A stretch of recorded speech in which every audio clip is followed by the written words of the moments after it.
Hi everyone, welcome to day 23 of our journey with the Celtic Saints, and today we remember a lady called Centebe.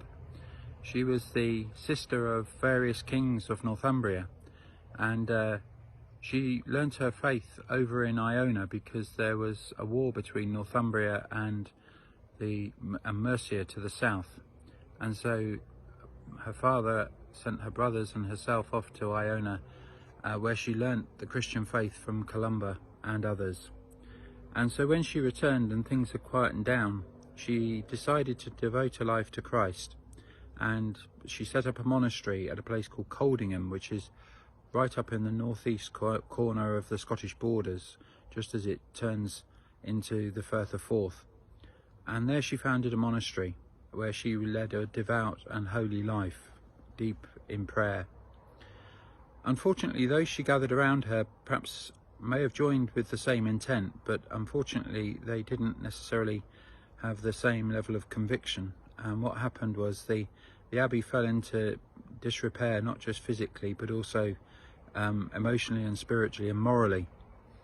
And then there was a great fire, and the fire burnt the abbey to the ground, and many from the local town and further afield decided this was God's judgment on the monastery of Centebe.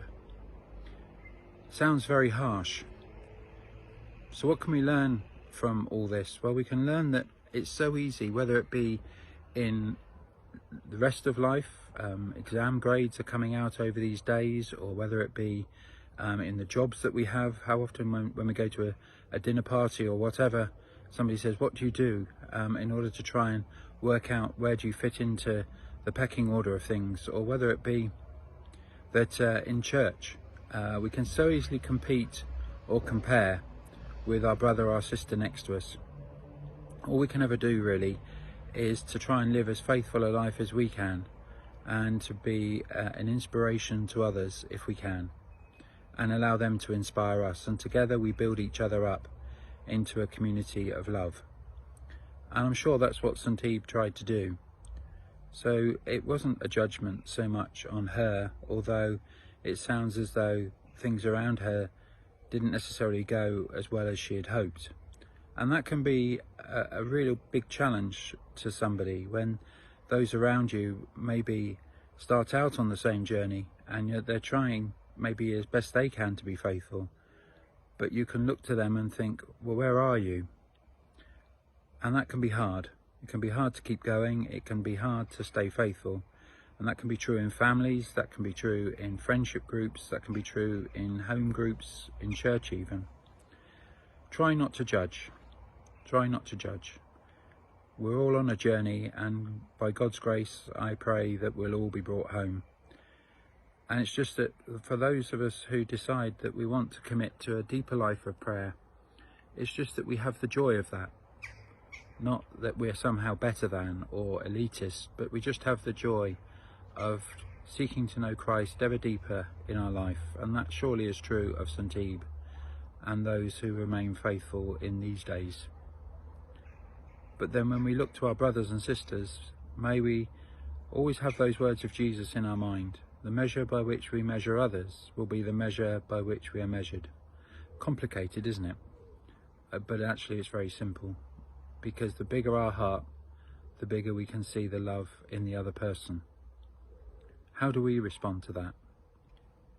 Well, I think for Centebe, she probably tried to remain faithful even though those around her maybe didn't turn up for prayers or were actually up to all sorts of other things.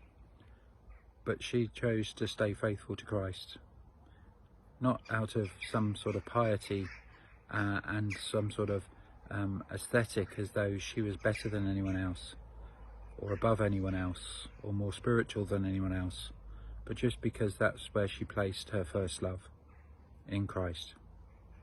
And she then is an inspiration to all of us, not to think more highly of ourselves, but actually to discover that our first love is actually in Christ. I love the Bible reading that's set for today. It comes from the letter to the Hebrews. It says this: Therefore let us also, seeing we are surrounded by so great a cloud of witnesses, lay aside every weight and the sin which so easily entangles us, and let us run then with patience the race that is set before us, looking to Jesus, the author and perfecter of our faith, who for the joy that was set before him endured the cross, despising its shame, and has sat down at the right hand of the throne of God. For me, that almost says it all. Hebrews chapter 12, verses 1 and 2. So may we be inspired by our faith to try to remain faithful to Jesus, he who was first faithful to each and every one of us in our times of faithfulness and our times when we're not. Have a good rest of the day. God bless everybody. Bye for now.